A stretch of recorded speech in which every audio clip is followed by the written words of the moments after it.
बिस्मिल्लाहिर्रहमानिर्रहीम। अस्सलामुअलैकुम। आज का लेक्चर है principles of accounting I com part 1, chapter number 8 है। Cash book and bank reconciliation का ये चैप्टर है और इसका क्वेश्चन नंबर 23 लास्ट क्वेश्चन है, ये हम सॉल्व करेंगे। इसे देख लें। From the under mentioned particulars prepare a bank reconciliation statement under double balance method as on 31 March 2015। इसे मैं हाईलाइट कर दूं कि डबल बैलेंस मेथड, ठीक है।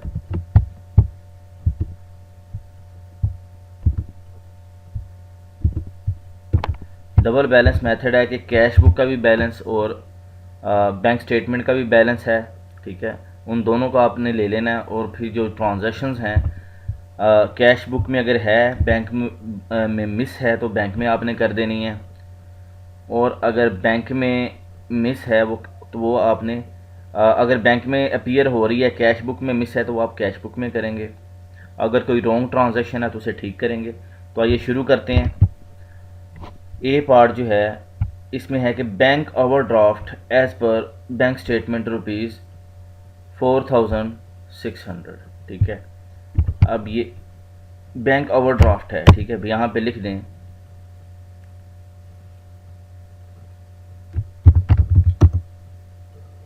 बैंक ओवरड्राफ्ट,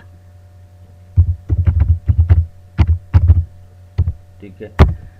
अब ये बैंक वाली साइड पे आएगा। बैंक में इसका बैलेंस बैंक स्टेटमेंट में क्या होगा अगर डेबिट, क्योंकि ओवरड्राफ्ट कर चुके हैं आप, ठीक है। तो ये बैलेंस बैंक स्टेटमेंट में भी डेबिट अपीयर होगा कि नेगेटिव बैलेंस अपीयर होगा।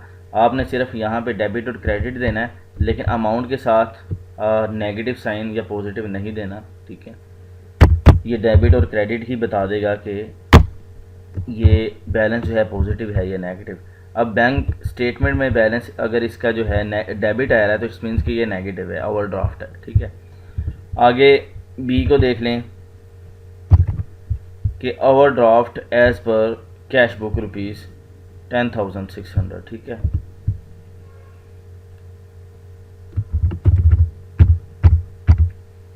Overdraft as per cash book कितना आ रहा है। ओवरड्राफ्ट का मतलब है कि ये भी नेगेटिव बैलेंस है। हमारे बुक ऑफ अकाउंट में, लेजर में, कैश बुक में मतलब कि जो बैलेंस आपका आ रहा होता है, अगर वो पॉजिटिव है तो वो डेबिट होगा, नेगेटिव है तो वो क्रेडिट होगा। तो यहाँ पे आप CR लिखें, क्रेडिट बैलेंस आपका आ रहा है 10,600, ठीक है। आपने जो नेगेटिव या पॉजिटिव साइन, यही है डेबिट और क्रेडिट, ठीक है। इसके अलावा फर्दर इसमें आपने कोई साइन नेगेटिव का कहीं पे भी नहीं देना। बी के बाद जो सी ट्रांजैक्शन है इसे देखें कि cheque for rupees 10,400 were issued in March, ठीक है। 10,400 के की अमाउंट के चेक इशू किए हैं। चेक की बजाय चेक्स यहाँ पे कर देते हैं। अच्छा, out of which those for rupees 4,000 only were presented up to 31 March, ठीक है। कि 10,400 में से सिर्फ ये जो 4,000 है, यानी कि 4,000 के ये चेक अपीयर हुए, प्रेजेंट हुए, क्लियर हो गए बैंक में से। बकाया अमाउंट के अभी तक क्लियर नहीं हुए, ठीक है। तो यहाँ पे सी पे थर्ड ट्रांजैक्शन पे आप यहाँ पे मेंशन करेंगे कि अनप्रेजेंटेड चेक्स, ठीक है। जब चेक आप इशू करते हैं तो आप अपने बैंक को कैश बुक में कम कर देते हैं, ठीक है।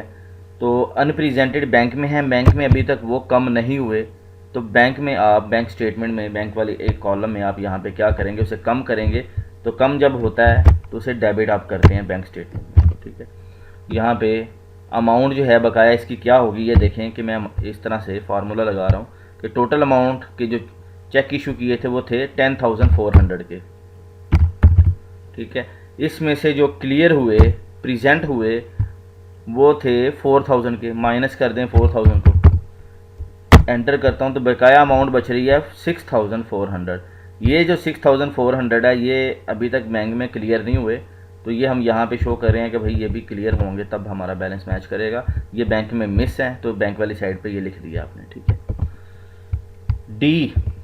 डी ट्रांजेक्शन को देखें कि a cheque for ₹1000 was deposited into the bank but was wrongly recorded on the credit side of cash book, ठीक है।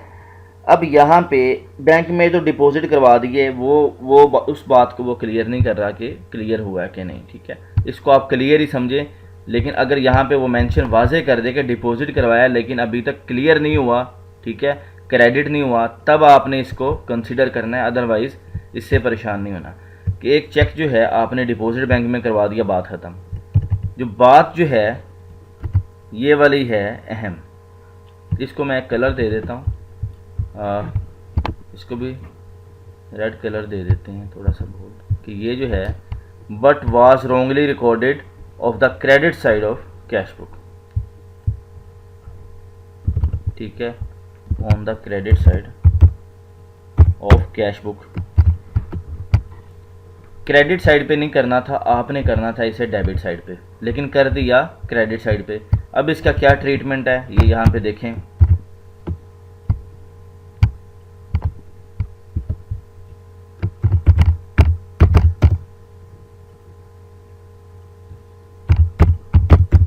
wrongly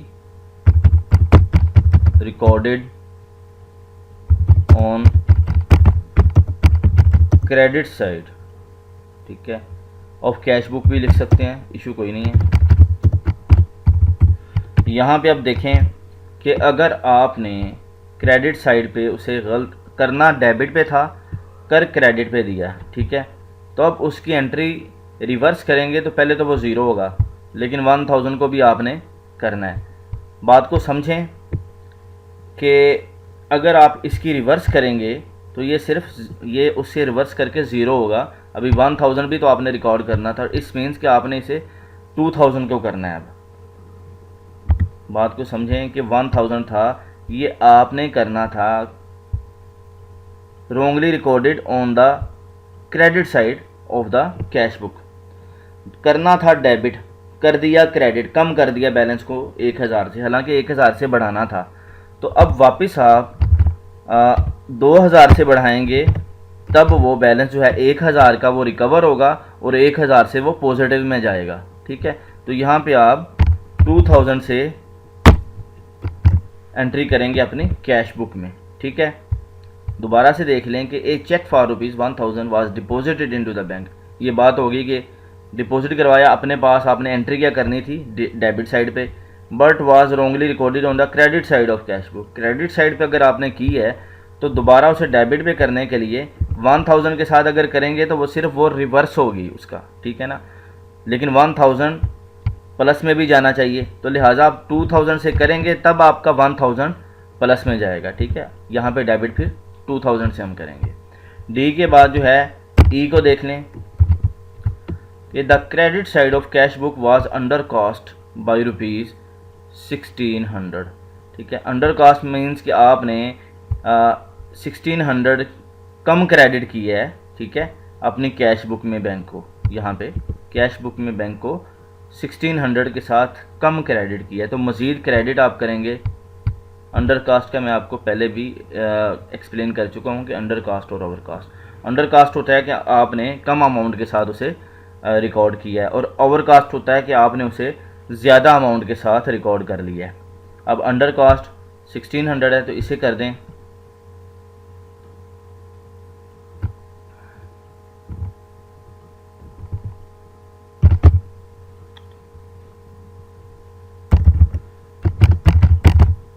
credit side of cash book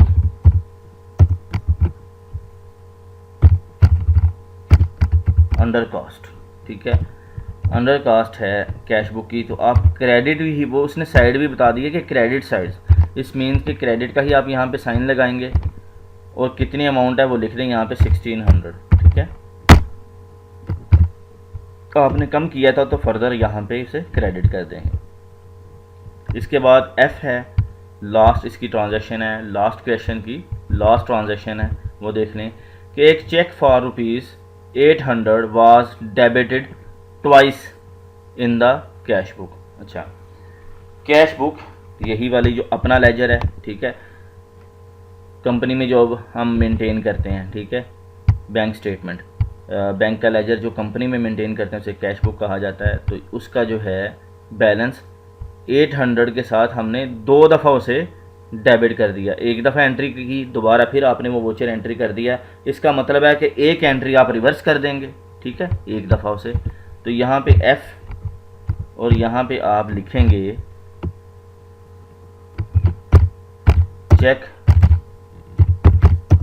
debit twice in cash book.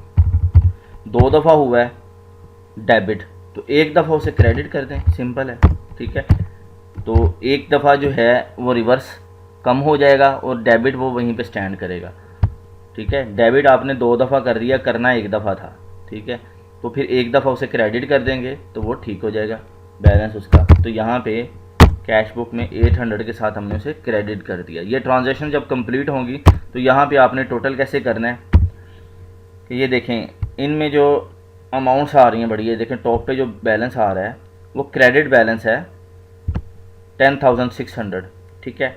इसमें credit वाले जो balance है वो add होंगे और debit वाले वो लेस हो जाएंगे, ठीक है। सेकंड जो आ रहा है ये देखें कैश बुक में वो 2000 है, तो मैं माइनस का साइन लगा रहा हूँ और 2000 इसको सिलेक्ट कर दिया, ठीक है, माइनस कर दिया 2000 को। और इसमें फिर मैं ऐड कर रहा हूँ 1600 को, फिर इसमें ऐड कर रहा हूँ, प्लस कर रहा हूँ 800 को।